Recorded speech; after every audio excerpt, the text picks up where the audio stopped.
Hello everyone. I am Nikhil Panse and welcome to Ask the Examiner session on plastic surgery education. So a quick word about what this session is all about. During rounds, during exams, what commonly happens is the examiner asks the question to the students and a definitive answer is not given and students keep wondering whether they have actually given the right answer or not given the right answer.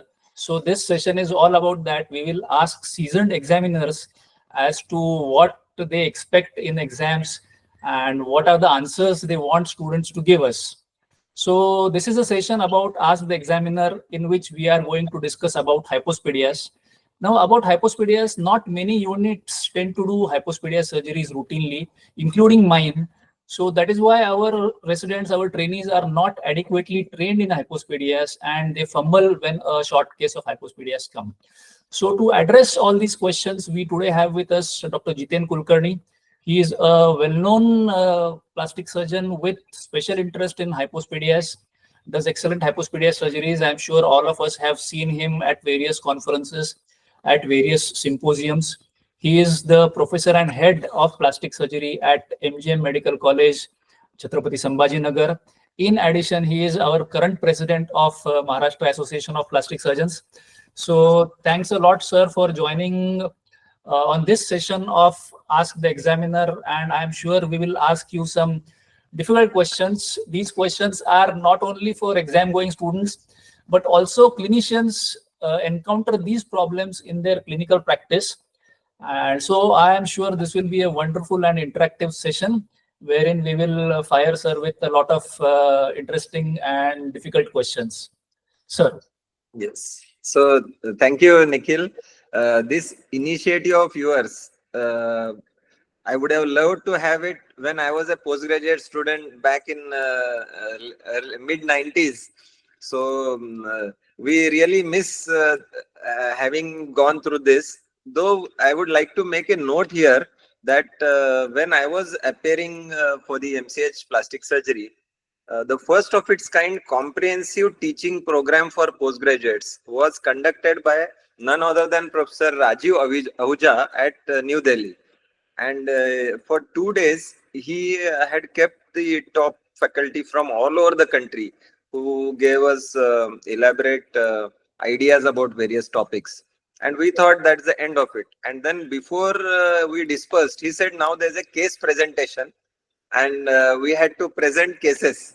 So I think it was a difficult task because all the top examiners in the country were around and we were made to present cases. But I think that's the way it was. Right. And now with the use of the media and I think electronic gadgets, there's a good idea to have an interaction and get the questions from us answered. So I think you made me study a lot during this period. Yes. So first thing, we always begin with the clinical examination. So whenever we get a patient of hypospadias, two things are mainly important is the chordee and the shape of the glans, because these two tend to make an impact on the decision making of us. So how should a trainee or a resident typically describe a chordee and a glans during evaluation of hypospadias? Yes. So actually, the chordee as such is nowadays many times known as a ventral curvature or VC. Okay. And there are grades which are mild, moderate, and severe, depending on the degree. So somewhere around 0 to 20 would be mild, and 20 to 30 will be moderate, and more than 30 will be severe. Now again, what happens during these periods, it's more or less arbitrary. If you really want it, then you need to put a goniometer and give the exact degree. Yeah. But roughly when we see the distal cases, we generally see them as having a mild type of chordee or a curvature. And as the urethral meatus is proximal, you see the severe grades. Sometimes we have phallus which are having the glans which is nearly touching the meatus, especially in the adult age group when we see. And about the glans configuration, I think recent article about from the Professor Snodgrass unit, they have given more importance to the glans width. Okay. So I would say that the grooved glans and glans width, these are the most important parameters in today's era. So the glans configuration could be a grooved glans with a wide urethral plate waiting to be tubularized. Yes. So that is an ideal situation where you would plan for a one stage. There are glans which are slightly grooved, but they are not deeply grooved. And then there are a subset where it's a conical glans, that urethral plate is miniature or nearly not visualized, very hypoplastic, and it's a conical or a flat glans. So this is about the chordee. And what structures comprise of chordee? Like what is chordee as such? So most of the times is the dysgenetic tissue, the corpus spongiosum, which fans out. So chordee, if you see in a severe case and try to deglow the penis and try to release the chordee or excise the chordee. So here you have a combination of dartus fascia, the spongiosum, and a tunica albuginea combination, and they amalgamate at various levels. So when we do a release of the chordee, you have some oozing and bleeding like sinusites. So that suggests that this is an element of spongiosa there. So the meatus, and beyond the meatus, the fan-shaped structure which goes mid-laterally. So that's why we say that you lift up the glans swings mid-laterally. So invariably you excise all the chordee tissue or the tissue which is causing the ventral curvature. And probably that is the reason why we always say exercise the chordee bit by bit. Yes. And about a small note that I would like to add is a fairy cuts. So this is a when you have a you are doing a stage repair and you do the release of chordee, everything is done. Still there is a tilt. There is not fully straightening of the phallus. So what I prefer to do is on the corpora, I take multiple parallel longitudinal cuts, transverse cuts, which are fairy cuts, just going deep. They are not deep into the tunica, but they are the cuts. And with each cut, you will see that the phallus straightens. Right. They are the fairy cuts which are mentioned, and this gives a complete release of the penis. So is it wise to say that chordee should be described in mild, moderate, and severe terms? That is perfectly fine. Yes, yes. Right. Apart from chordee and glans, what other features should be looked at? Possibly congenital hernias and specific anything which you expect that it invariably should be mentioned. Yes, so I think chordee and glans are the main things, but apart from that, I would start with the meatus, where it is located, because that gives an idea which type of case we are dealing with, whether it's a distal or a mid or a proximal hypospadias. Right. Then you go for the prepuse. How is the prepuse? Because most of these are virgin cases which we keep in the exams. So the prepuse will be a hooded prepuse. Very rarely we have circumcised cases which come, but they are rare. Then once you have the meatus, you have to see whether there are any accessory urethra, because beyond the meatus on the glans, sometimes you have some folds. If you pass a lacrimal probe from distal to proximal, that gets entangled in a sort of what you can say hooded appearance or some fold. So these are accessory urethra, which are sometimes one or two. Okay, and then the other thing is the meatus sometimes has a pinhole. So there the patients may have back pressure effect. So you have to see in a stream, which is again very important. Even though you do not examine, but you ask the parents whether the stream is good or it's like hair-like, very narrow. Then if the child is taking long time for completing the act of urination, it means the child has a pinhole meatus which needs urgent attention, because that meatotomy is important, because the post-void residue in these children, it's very high. And that may cause repeated attacks of cystitis. So you treat the by meatotomy and then stage the repair. Having seen the curvature, then you've seen the glans, you go to the urethral plate. So if urethral plate, I decide that the glans width and urethral plate ratio is important. If the urethral plate is wide and grooved, go ahead for a one-stage procedure. If the glans is not grooved, urethral plate is not healthy, it is better to stage the repair. Then as you go, you see about the phallus size, because in some cases, syndromic cases, or where you have hypoplastic testis, the stretch penile length is important. If it is less than 2.5 centimeter or less than 3 centimeters, then it is preferable, and especially proximal hypospadias, we subject the child for endocrine and check whether there are any issues with the hormonal status. Okay, and we go down, see the testes, whether they are well inside and descended into the neck bilaterally. Sometimes you may have retractile testes.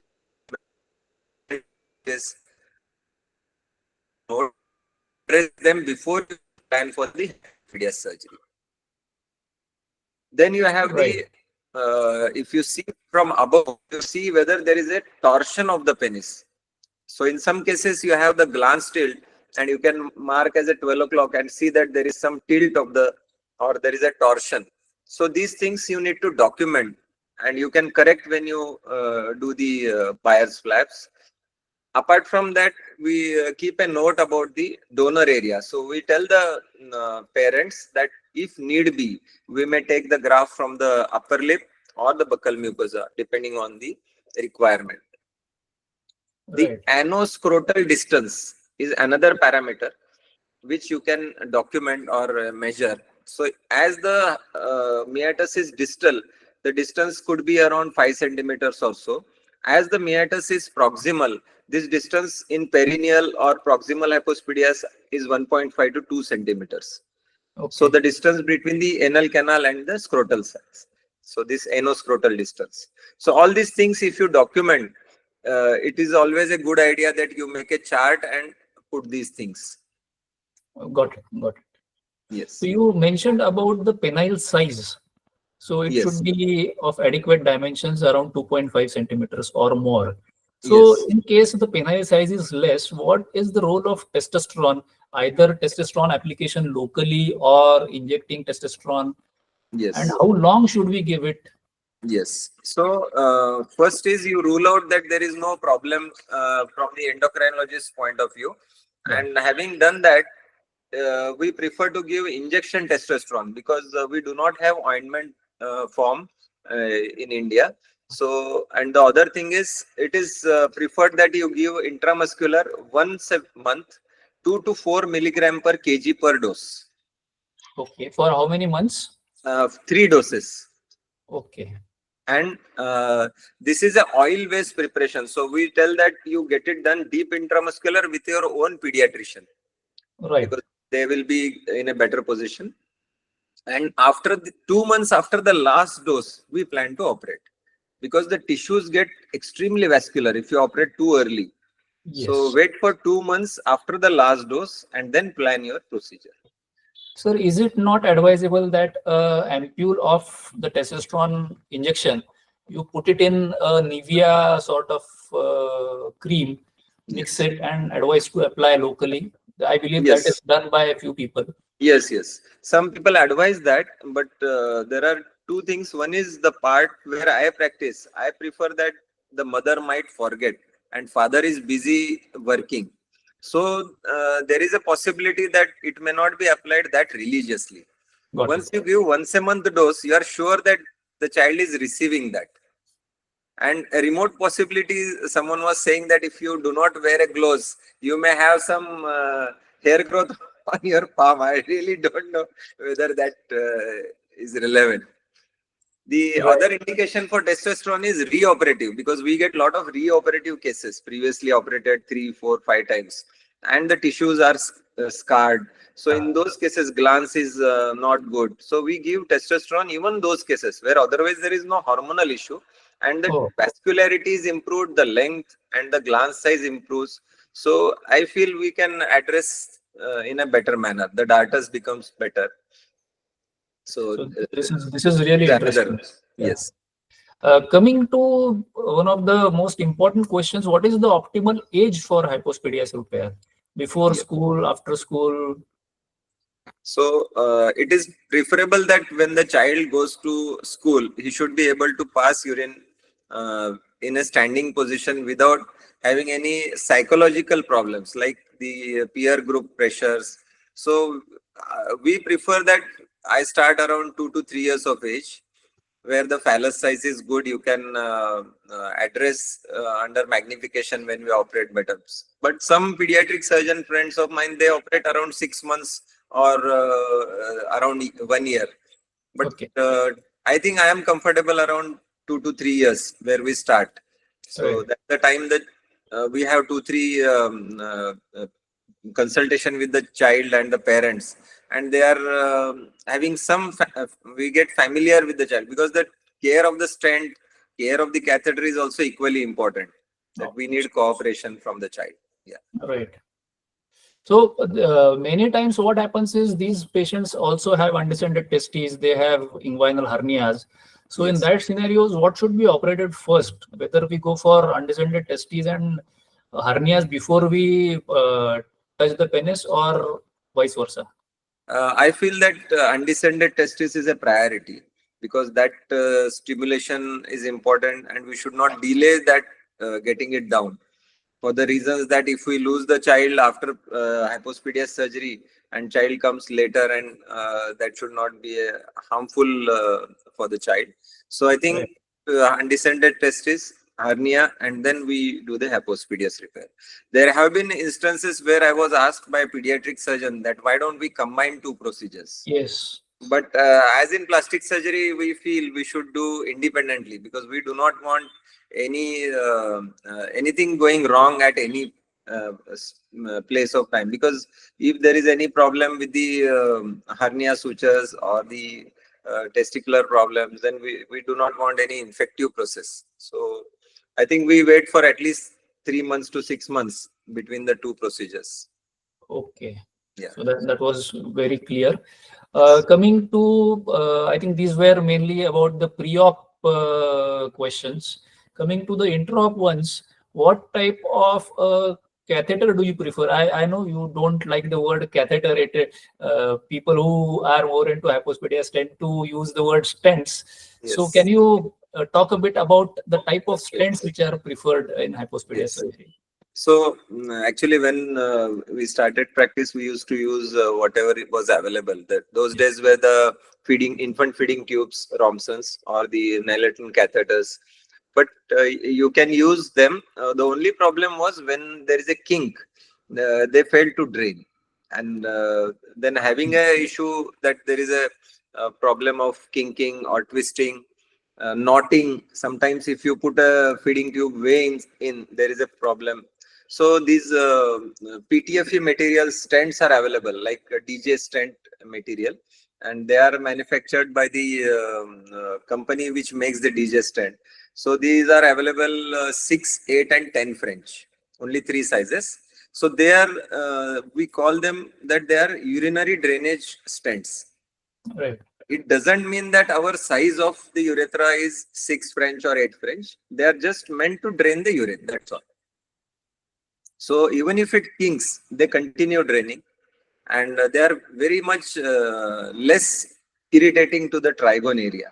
Otherwise, the child may have bladder spasms post-operatively. If you use a Foley's, that bulb itself causes a big, area in the bladder is occupied by the bulb, which is inflated.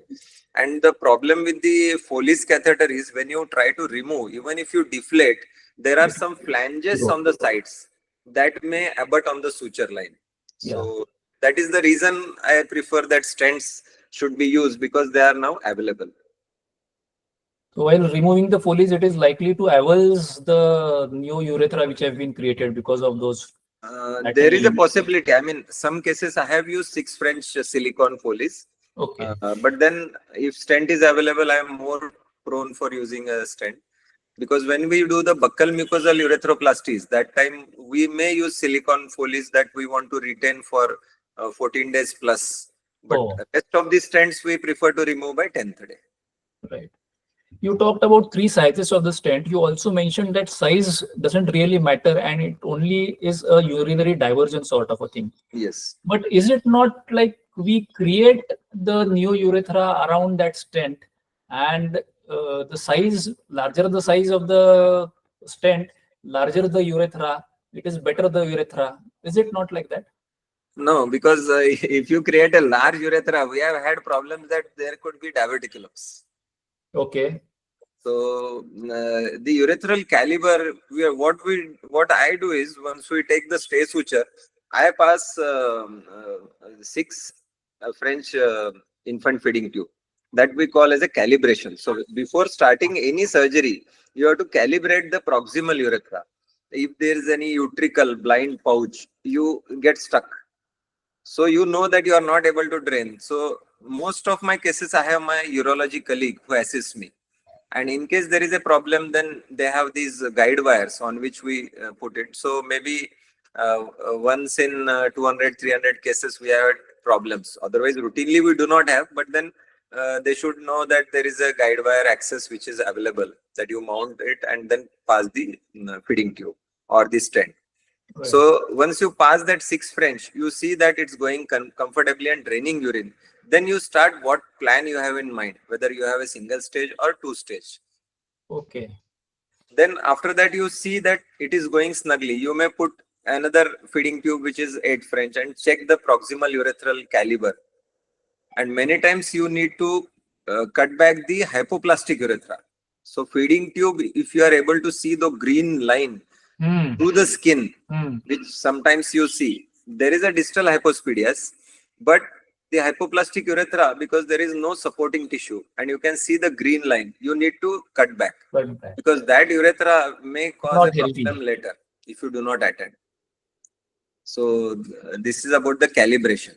Absolutely, got it. Yes. So once you calibrate, then you begin the reconstruction. Yes. Basically. Yes. Yes. And that was about stents. And one more thing about stents: how deep should the stent go? Because as you said, too deep we go, it tends to irritate the trigone.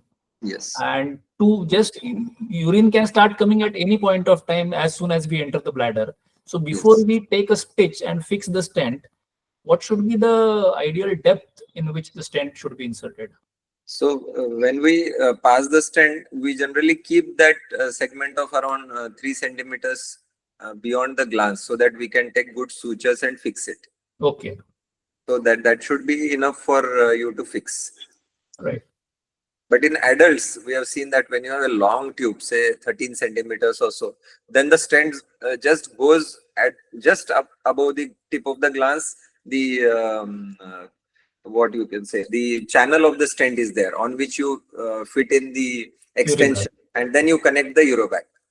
So in adults, the channel comes very close to the glans, just maybe 7-8 millimeters. But in pediatric patients, around 2-3 centimeters away from the glans.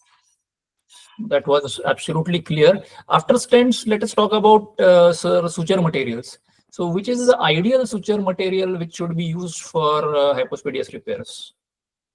Normally, I use for the stay suture 4O monofilament nylon, either proline or ethylone. And for the urethral reconstruction, I prefer to use 5O or 6O polydioxazone, PDS.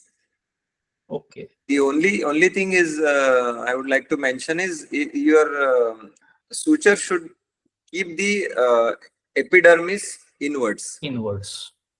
So you have to remain in the dermis. You are not supposed to enter the epidermis at all. That is the important thing. Some friend of mine, they use Vicryl also. So, but I feel that the PDS, the gliding is very good. So I prefer to use continuous for the urethral reconstruction. Some colleagues of mine, they take intermittent sutures with Vicryl, and then further. For the skin, I prefer rapid Vicryl, 5 or 6, so depending on the age of the child. Okay. And what about going from proximal to distal or distal to proximal? How do you repair the urethra? Again, this is interesting. When we started, we used to start from proximal and go distally. But then we realized that there were instances where the meatus was becoming rounded. Okay. So this invites a fistula, because your child, once you remove the stent, will strain, and the meatus, when it is circular, it is likely to have a stricture or a meatal stenosis, because especially in the distal cases where you take a cut and do a TIP repair or Snodgrass repair, there is an element of some fibrosis at the tip. So it is now what we are doing is, since maybe a decade or so, I take the distalmost suture first, intermittent, and then start from proximal. So I have decided my end point, and the meatus has to be always fish mouth, or what you can say is maybe oval rather than circular. So it's a oblong shaped, and then you can continue from proximal to distal or distal to proximal. Okay, so basically it is surgeon preference and not anything specific about it. Yes, yes. What about chromic catgut? I believe in the earlier days it was quite popular, having lesser amount of tissue reaction, and I believe Asopa sir and many others used catgut for a long time. Even when it was scarcely available, they used to procure it and they used to use it. Yes, in fact, I have used it at a couple of places where initial practice we used to have Vicryl with us those days. VDS was not available 506. And then some surgeons, they had chromic catgut or catgut. The problem was sinuses. We used to see a lot of sinuses. Then there was a very severe reaction in some cases. But with these newer sutures, I think the advantage is their gliding is good, and Vicryl Rapid is fantastic, because after say 3 weeks, 4 weeks, you hardly see the suture line. There is no scar, so that's a plus point. Right. So those were the general things which I wanted to ask, which are true for all hypospadias repairs. There is a lot of literature available on distal repairs, Snodgrass and TIPs.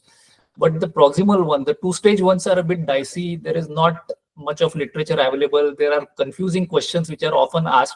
So let me ask you about the two-stage procedures. Coming first to Asopas.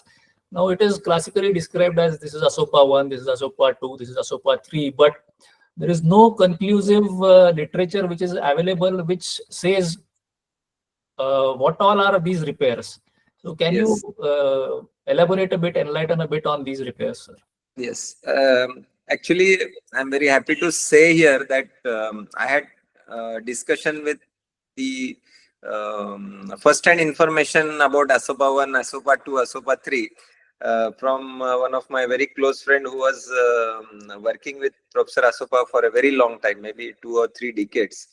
Right. So the bottom line which I got from the literature and from personal communication is Asopa 1 is a tube. Okay, so the tube repair where the urethra is hypoplastic, you need an entire tube reconstruction, and you do a tube of the inner prepuce. Yes. So this is Asopa 1.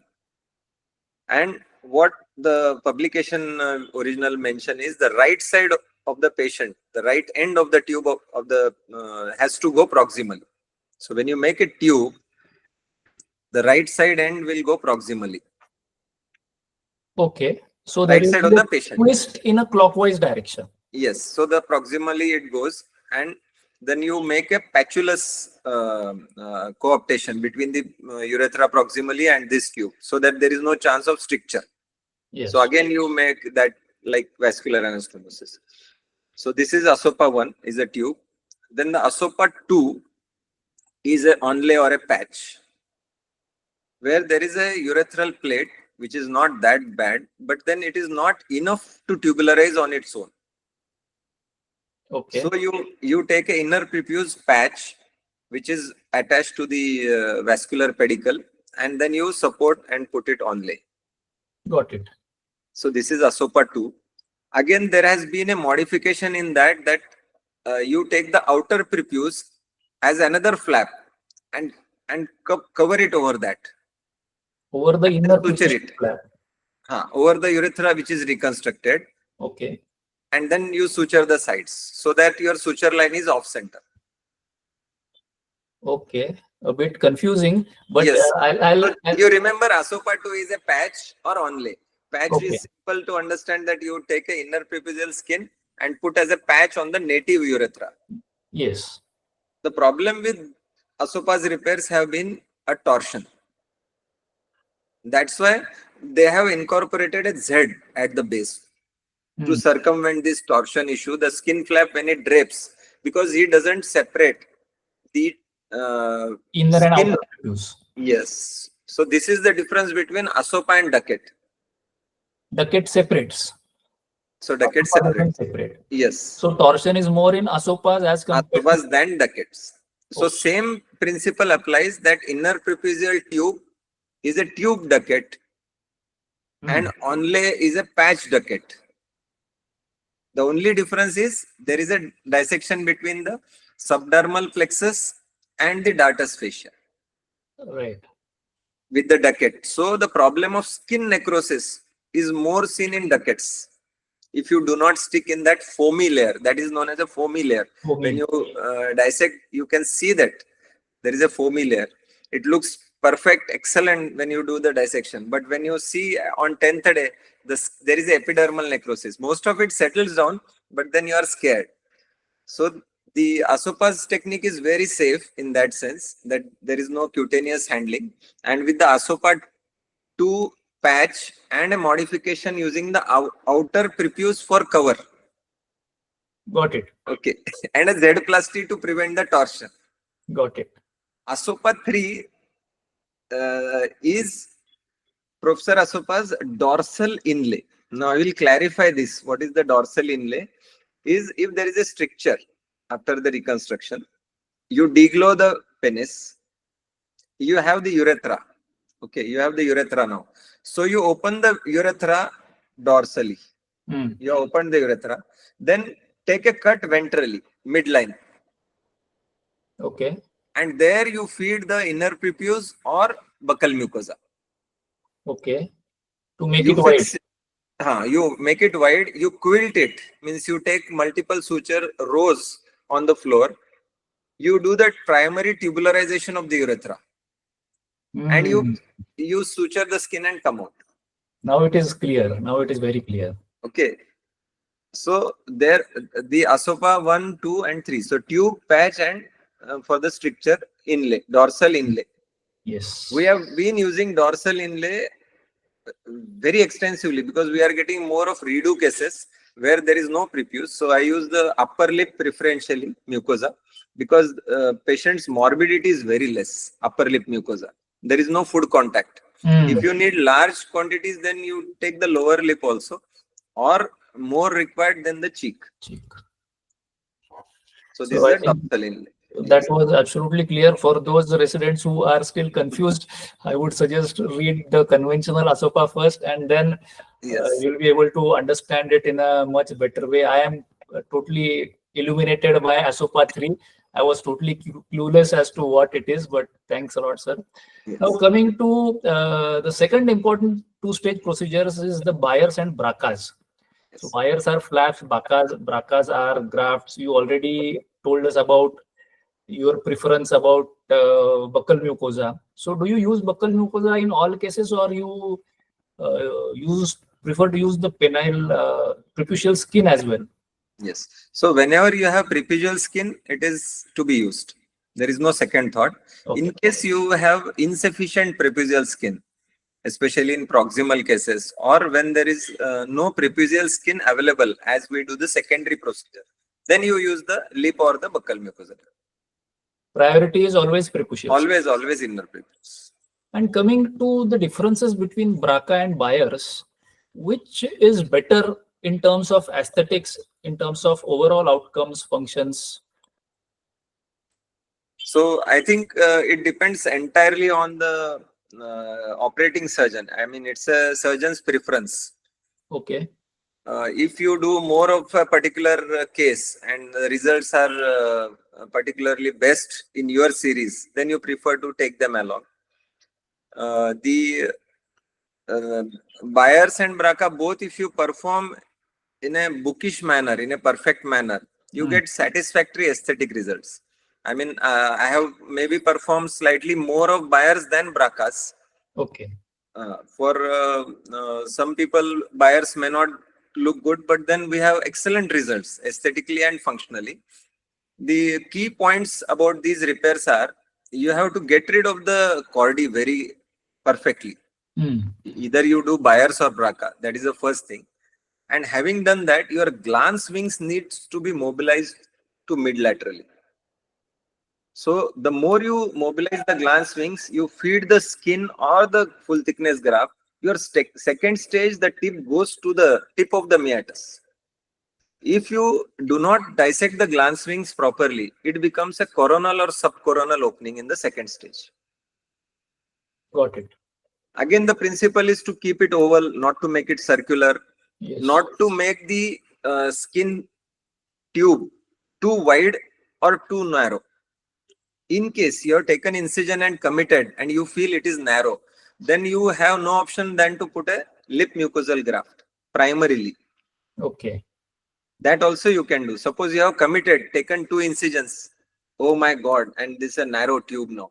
Because the moment you take incision, it shrinks. It shrinks. So I measure it twice, thrice, and then only take the cut. And I infiltrate along the markings. Okay. For all cases, first stage or second stage. So it's a preference of the operating surgeon, and both the techniques are good. You get good amount of dartus covering for the urethra, which is reconstructed in both these techniques. No matter patients of any age. I have operated virgin adults also for primarily hypospadias, even up to 31, 35 years operated. So those cases, it is difficult to have the proximal cases where the inner prepuce is inadequate. So there the Byars flap, I feel, is extremely good, especially in the proximal and in adults. So my preference would be Byars. Byars.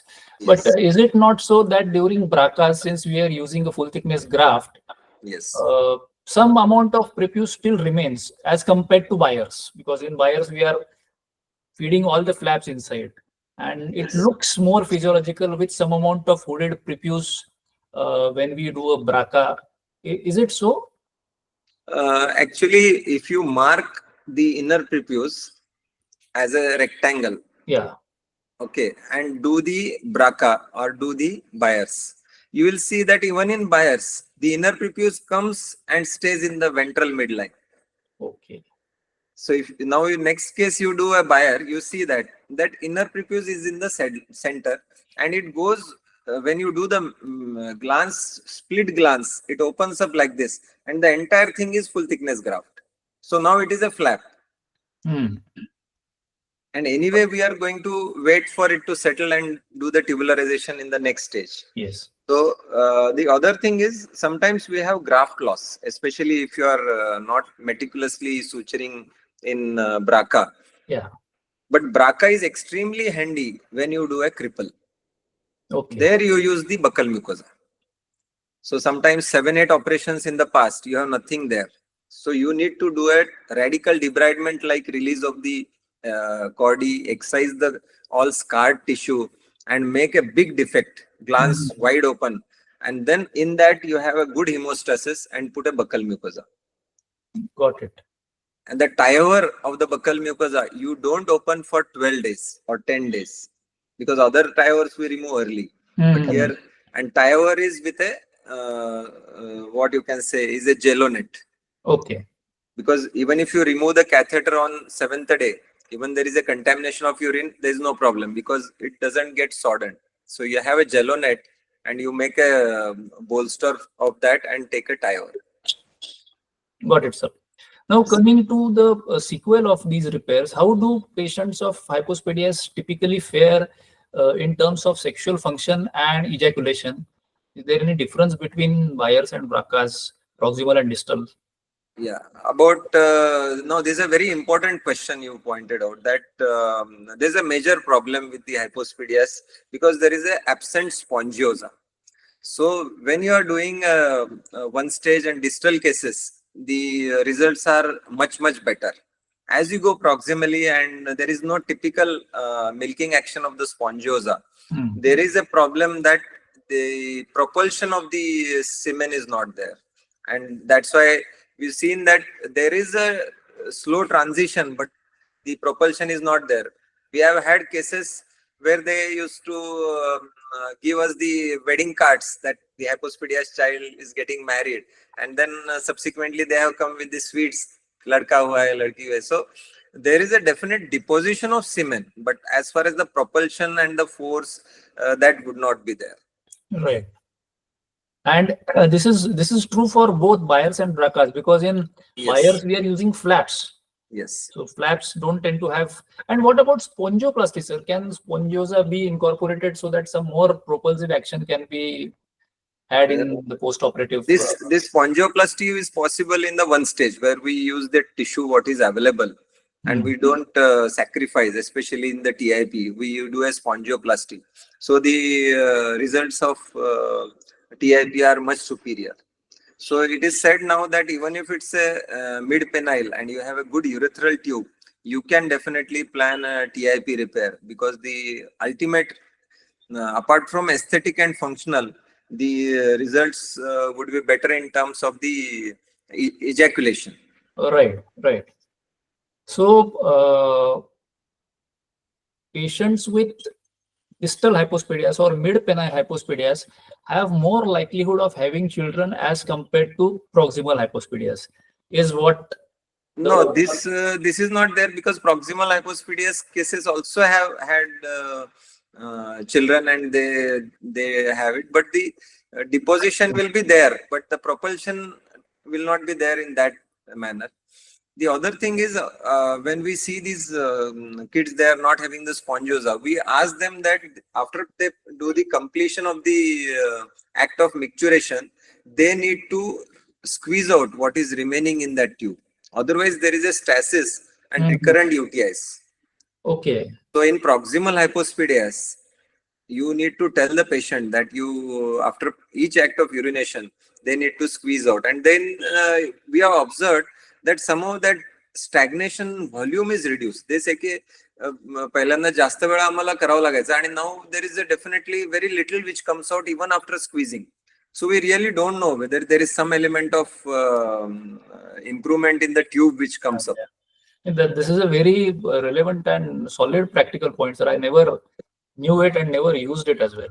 Yes. Coming to we talked about hypospadias cripples, number of surgeries, but I believe there is controversy regarding the definition of hypospadias cripples. What exactly? We know that anything which has a social impact, psychological impact is a cripple. But is there anything which can be called a cripple in terms of precise definition? Actually, cripples, they are labeled when there is previous more than 3-4 surgeries. There is no tissue available locally to manage the case, and you need to borrow tissue from either the lip or the cheek mucosa. Those are the cases which we label as the cripple. But when we say cripple, it might be hurting for the patient. So we say reoperative hypospadias. Okay. So cripple is a getting obsolete term. Yeah, reoperative. So reoperative will be a better word than a cripple, because you can operate multiple times. Now, redo can be multiple times. So yes, it would be better to label as a redo or reoperative case, and no local donor area. So you go to the buccal mucosa. So there are procedures like, apart from these Byars, Brackas, buccal mucosa, so something which is also described is the sessile culp, wherein we use the scrotal skin, which is typically described for the hypospadias cripples or after multiple redo hypospadias. So does it have any role in primary surgeries or even in cripples or redos in your case, or you prefer not to use it? I have had a senior colleague of mine who is doing routinely primarily sessile culp type, like scrotal bury. Yes, scrotal bury. So, scrotal bury. But I have no preference for it in primary cases, and nor I have done even in cripples or even in reoperative cases, because I feel there is more than adequate skin. Okay. There are instances where you have some tension on the second layer of closure or the skin closure. Those cases we can take tiny multiple dorsal slits And we have seen with 1 or 2 incisions, the skin becomes extremely lax. There is no tension line on the suture. So in case you need, you can always use sessile culp. But primarily, I have no experience. Right. So first stage they do is a chordee release. Second stage is the urethral reconstruction with scrotal bury. Yeah. And third stage is separation. So there are some colleagues who do this. Yeah.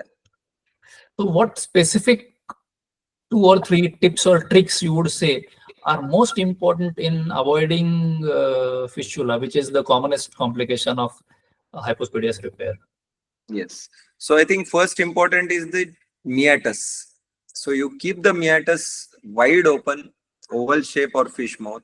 So take a distal suture first and say that you are not going to transgress this area. So even when we mark a TIP, I prefer that if you see under magnification, you see already those 3 points are there in an unoperated case. So you just stay there. Don't try to take the meatus way far near normal, because if it is wide open, there is no problem. There is no fistula.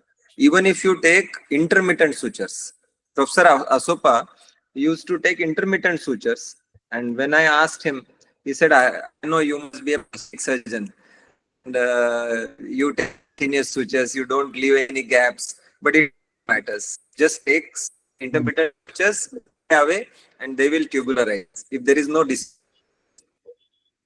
So I think that is one. And then there are important tips is that see that at the end of your reconstruction, you don't see epidermis at all. Or as you do the reconstruction, you put dermal bites and the epidermis gets invaginated.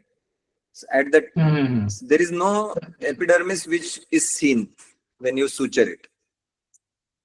Having done that, you take the dartus and you do a good coverage. So even dartus, I do continuous sutures.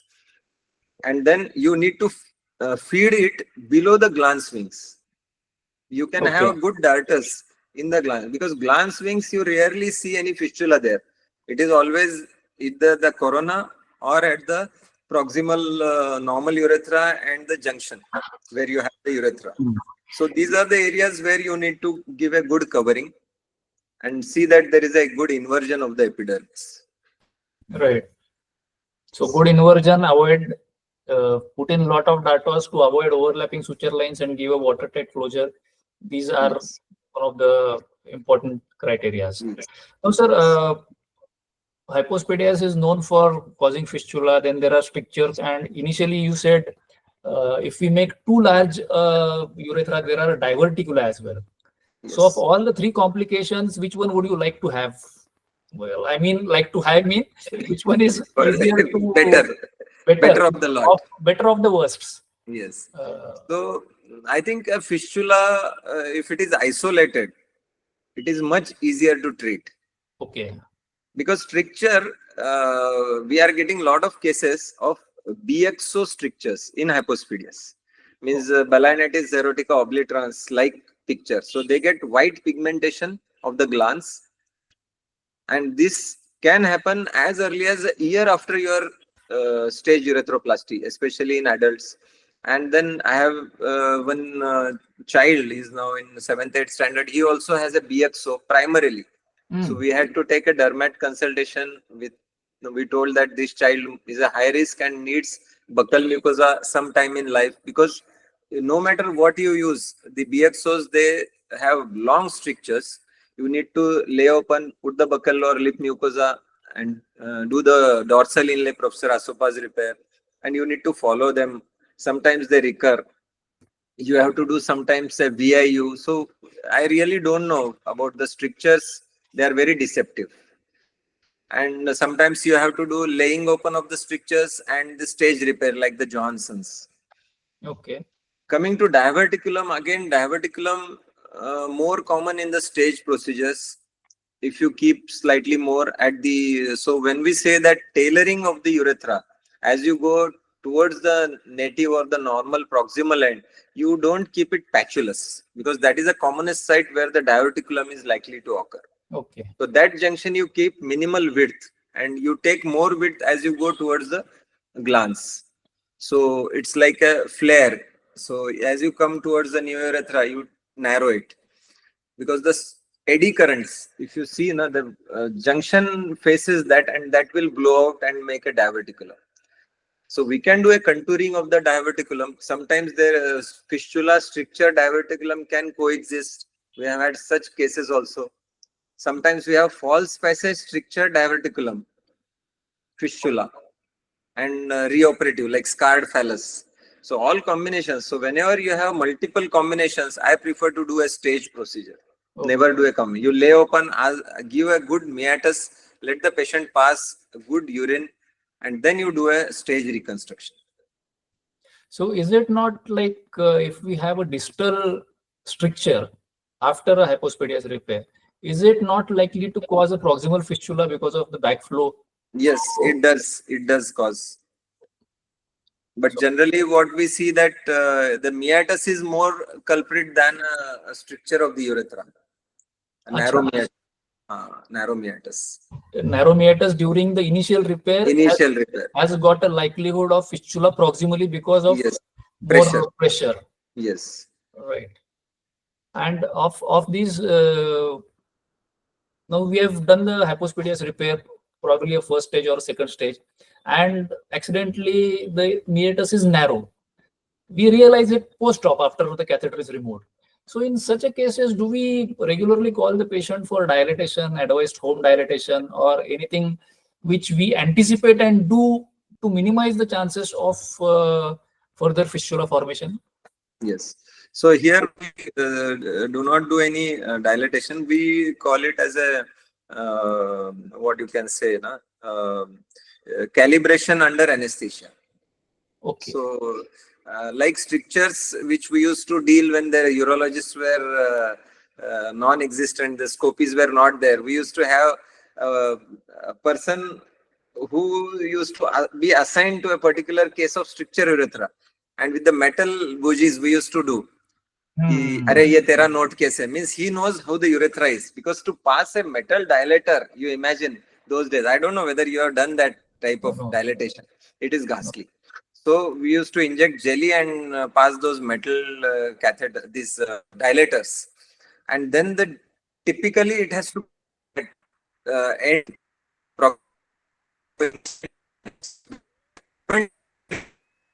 picture is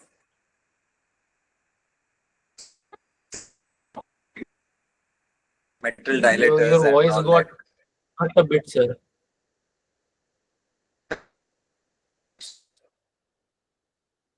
So now, am I audible?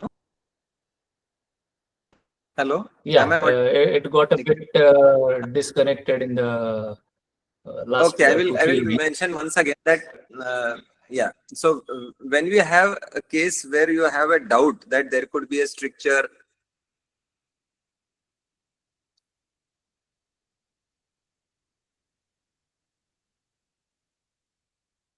I think it is reconnected. Again got, I think this question is typically avoiding the answer. So no. I will start once again. That your question was, if you anticipate, if you anticipate whether this patient is going to have a meatal stenosis or a stricture, what is the plan? Okay, the answer is we do not do any manipulations in the children in our outpatient department. We plan the calibration under general anesthesia. So 3 months after the repair, I prefer to take the child and under anesthesia calibrate using the same 6 French infant feeding tube, very gently.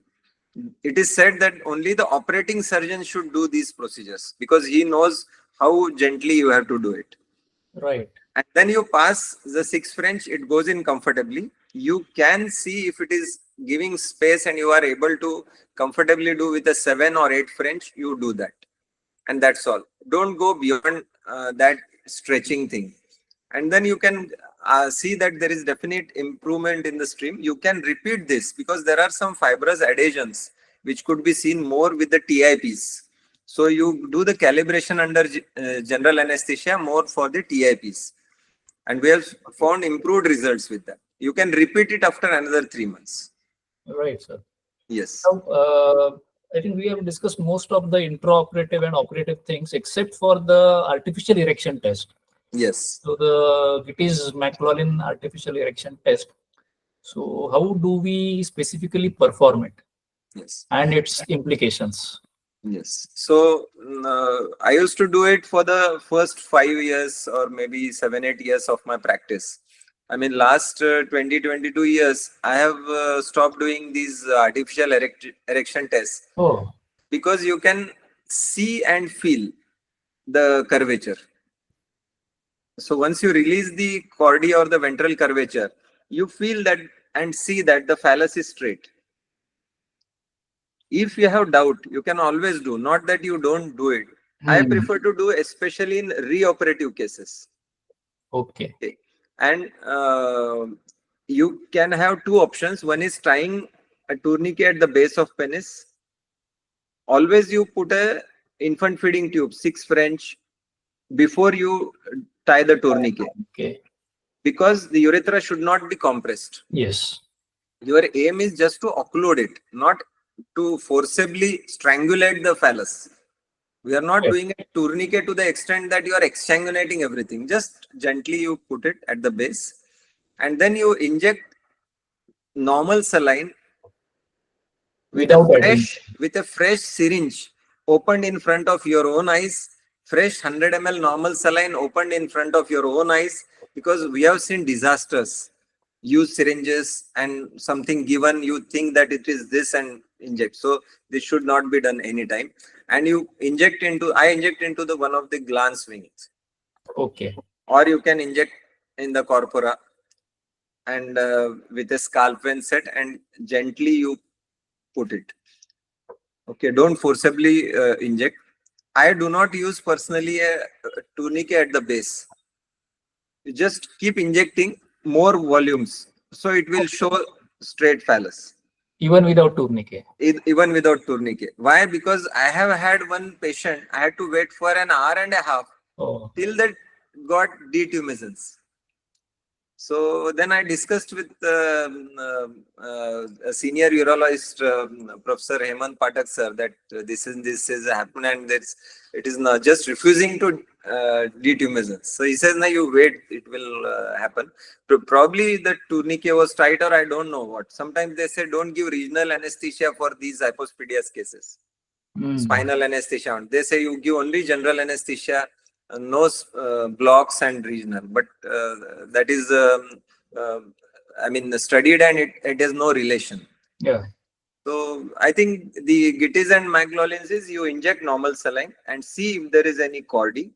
And more important is, if you are going to do dorsal plication, then this is important, that you demonstrate the chordee and see where exactly the chordee is, whether it's at this level, and then you plicate accordingly at that level. So you can do the Nesbitt's plication and then do the chordee test, the artificial erection test before and after the plication. So the importance of artificial erection test would be a reoperative case, or when you want to do a dorsal plication. So it gives us an idea of the site where we need to plicate it, where Nesbitt's need to be done. Yes. All right. So that was really nice. I think we discussed most of the intra-procedural things. Coming to post-op care and post-op protocols, is there any specific diet that you recommend, possibly liquid diet or a soft diet, so that patients don't strain and thereby give more pressure over the urethra? Anyways, it's catheterized, but sort of irritating the catheter and so. Actually, there is no protocol as such. We ask the patient to take whatever diet they are comfortable with. Okay. And I prefer to give lactulose syrup, so that Dufilak or whatever, any syrup where there is no straining. So you can start from the first post-operative or second post-operative day. And then we encourage that they should take more water intake and ambulation. So from the next day onwards, the child or the adult walks with the Euro bag in his hand, and they move around, take a lot of water, and they take the full diet. There is no restriction of any particular diet. Sir, was there any point of time where ambulation was a contraindication in the Yes. earlier days? Yes, yes. Is it not? They used to say that don't get up from bed. For 2 They weeks. used to, there have been some units where they used to tie at the knees. So some bandage or something, not to move their knees, not to flex. Yeah. Is that so? There were a lot of rigid protocols, but then Those we are have- obsolete now, right? yeah, they can be ambulatory. Regarding pericatheter leak, I think it is one of the very irritating features when the kids tend to have a pericatheter leak. Parents get irritated, frustrated. Yes. So what do we do about it? How do we address it? Yes. So the best answer is it's a good sign that the reconstruction is excellent. So they will not ask you anytime later. Okay. क्योंकि नली एकदम बढ़िया बना है, वो directly बाहर आ रहा है, अंदर नहीं रुक रहा है. Okay. तो आपका बच्चे का रिजल्ट बहुत अच्छा आना एक्सपेक्टेड है, क्योंकि वो यूरिन बाहर अभी से चालू है.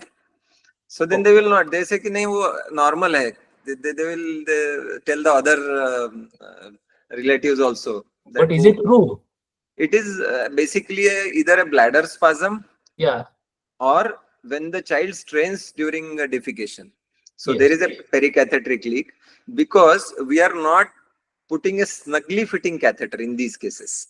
Right. As opposed to the urologist, where when they do the buccal mucosa urethroplasty for stricture urethra, non-hypospadias, they use a bigger catheter. And they then do a pericatheteric urethrogram, which we do not do. I mean, we don't do now. We used to do it maybe 10 years back. So you know that there is no leakage before we remove the Foley's. Got it. We used to climb that. So Yeah. SPC days and all that. So now we don't do. Does that bladder spasm, is it not because of the trigonal irritation? Yes, it is. It is. The catheter the stent has gone in too low, Yes, and we need yes. to withdraw the stent. And it is seen in specific position that ये करवट लेता है और बहुत तड़प जाता है. Means it is that Bladder tip which is spasm. so you can give oxybutazone or this what we call as propan 2 milligram or 4 milligram twice a day, but then there is a negative aspect to it. I used to give a lot of these antispasmodics, but then the hypotonia was a problem. So when I removed the stent, the child did not pass urine, and I had to take the child to theater under anesthesia, pass the stent again, and keep the child for 2-3 days with the stent in or the feeding tube in. So then onwards, I have stopped using this antispasmodic, or you can say these which cause the bladder to go and sleep. So the stimulus for the contraction is gone. Got it. Coming to, you talked about antispasmodics. What about diazepam in adults to prevent erections post-operatively? Because they obviously are going to cause some tension over the suture line. Actually, there is no specific drug which is available now. I used to give Linoral tablet. Linoral. Long back. Now I don't give. We used to give TDS. And there is a small story which I'm going to tell you, that दिन में 3 बार लेना है, इससे टाके अच्छे रहेंगे, साफ रहेंगे. And then we removed the stent, this, that. So with the antibiotics post-op, we gave this, and I never told him about whether to stop that tablet or not. So he probably went to the store, ये टाके वाली गोली ज्यादा देना, क्योंकि बड़ा बंदा है ये. And after 1.5-2 months, थोड़ा सा आवाज में कुछ बदलाव नजर आ रहा है. So they said, कौन सी गोली चालू है क्या अभी? तो हाँ बोले वो 3 वाली चालू है. So I think they took it for a long time, maybe 2 months, and so there was a change. So now we don't give anything to nothing hormonal control on that. It is nothing. Yeah. Right. Calcium channel blockers, some people have studied, and then diazepam, but it has no role. No tablet. I remember, sir, during my residency days around 15, 18, 20 years back, This used to be a common question. What if in the post-op period, day 2, day 3, you have repaired a hypospadias, you have put in a stent catheter, and it accidentally comes out? Then what do you do? At that point of time, I remember SPC was the answer which was in Yes. vogue or which was expected, because nobody expected you to have even the slightest likelihood of repairing the newly created urethra. Urethra. So no attempts at even gently under anesthesia putting the catheter, Yes. although some did agree to that point of time. So what is the current consensus and what do you follow? Yes. So this is very important that you fix the stent, because we had one instance where we finished the surgery, and as I was doing the dressing, I asked my colleague, "Arey, this stent thoda bahar vaadtoy re," and we realized we didn't fix it. Mm-hmm. So we did fix it and came out. So so I think the first thing is you need to securely fix it. It doesn't come out, Yes. no matter what you do. But suppose you are forgotten to fix, Yeah. and it is with the dressing it was held, and Yes. the fixation is on, it has come out. Yes. So say third day, second day. So first take to the theater. The operating surgeon, again very important, has to do this job. Under anesthesia, you pass you put a jelly and then pass that stent with the tip pointing to the dorsum. With the tip pointing to the dorsum. Okay. So you are not in any way going to damage the suture line. Okay. And these, I will tell you, these stents are so superb. They glide like anything. Unlike the infant feeding tube, which always has this type of end, Yes. like this. So there is some tilt, some curve inherent. This is straight and it just glides. It doesn't hit anywhere. But you have to be extremely cautious, because you have the glans stay suture. You pass it hitting the dorsum and go gently. And you know that you have entered. Mm-hmm. Suppose you cannot. Okay. You can do 2 attempts if you cannot. So we have the pediatric urologist or a urologist or a pediatric surgeon who do the SPC and come out. So Okay. first 48 hours, gold standard. If you cannot, don't manipulate. I mean, if you cannot go in 1 or 2 attempts, just wait and ask the SPC to be done. 7th day, slips off. Child passes urine. Don't do anything. Okay. That's all. But first 48 hours, you have to be cautious. Got it. But this is more of theoretical. I think nothing will come out in 2 days, because even if you don't stitch it, the dressing is such, which I do is praying hand position. Okay. So, yeah, I've seen it. And the stent comes out like this. So with the micropore alone, it will stay for 7 days. Okay. So this won't be a problem. And you don't need to change the dressing. Another important thing, initially we used to say change the dressing on 5th day and see. There is nothing to be seen. And even if you see something like epidermal necrosis, you say you manage conservatively. Yes. So you see the tip of the glans. I mean, you monitor the tip of the glans and don't do the change of dressing till 8 days. If you feel there is no smell, go nearer the dressing. See there is no soakage. Even if you see there is a pericatheteric soakage and it is wet, then you remove on the 7th, 8th day. Okay. That's all. Otherwise, no need of repeated. No need to change repeatedly. Yes. Right. So I think we have covered most of the questions which at least I had in mind, and possibly most of the residents had. One thing which we have not covered, sir, is the short urethra or the chordee without hypospadias. Yes. So that uncommonly it isn't kept in exams, but I think it is an important part which we all should know about. Yes. So some comments about it, sir. We see this very uncommonly. I mean, the urethral meatus is at the normal location, yet there is a chordee.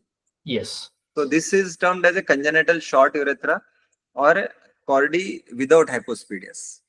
So here, I mean, from point of view of practical thing, that you tell the patient stage surgery. Okay. And most of the cases where there's a three grades: mild, moderate, severe. So if there is a absent spongiosa, it is 1. If it's a absent the urethral, what you can say, the covering bucks and the dartus, it's 2. And when there is a skin chordee, it is 3.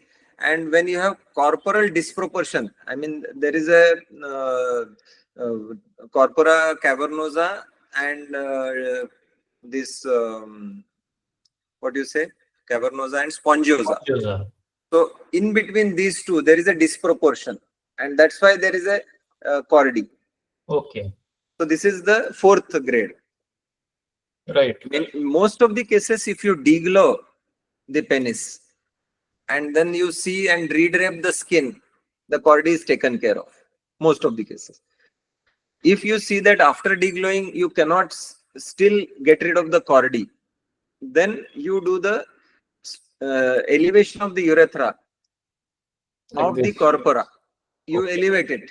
So from the bed, along with the spongiosa, you elevate it from the cavernosa. So urethra and spongiosa, you elevate from the bed, and then you free it, urethra. So that chordee will be taken care of. If it doesn't, then you transect the urethra and do a stage repair. Got it. So type 1, type 2 mainly will be released by simple surgeries. Type 3, type 4 might need transaction and stage procedures. Right. So anything else which remains now?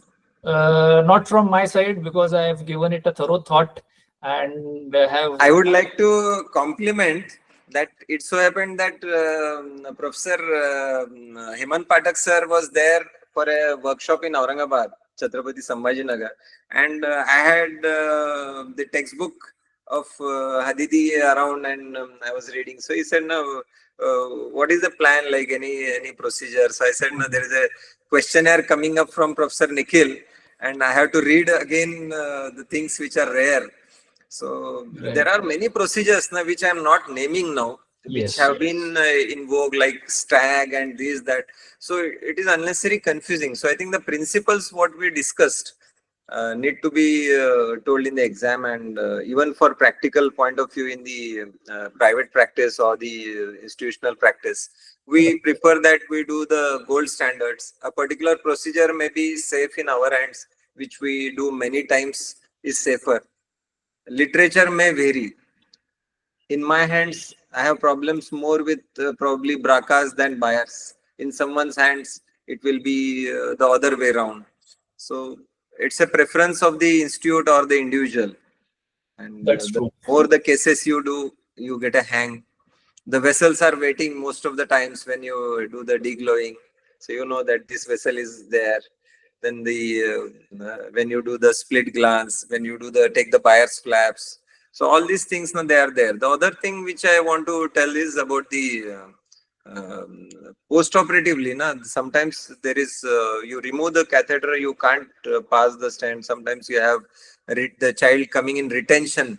Even after removing the catheter, we keep the child for a day. See that the child is able to empty, and then we discharge, because sometimes there is a retention in the post-op period. But the child goes home and there is a retention, then you need to readmit and pass a stent or a feeding tube. So these are rare instances, right? But then you should keep in mind.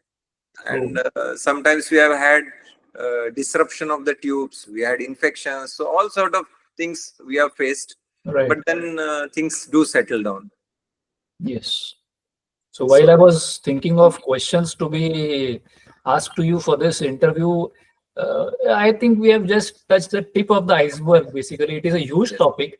But then again, I tried to stick to the basics, what all is commonly encountered in clinical practice, as well as what all is asked in the exams regarding the basics. I think we've covered pretty much of the basics. I think if someone answers most of these questions, or maybe some of these, this will be interesting.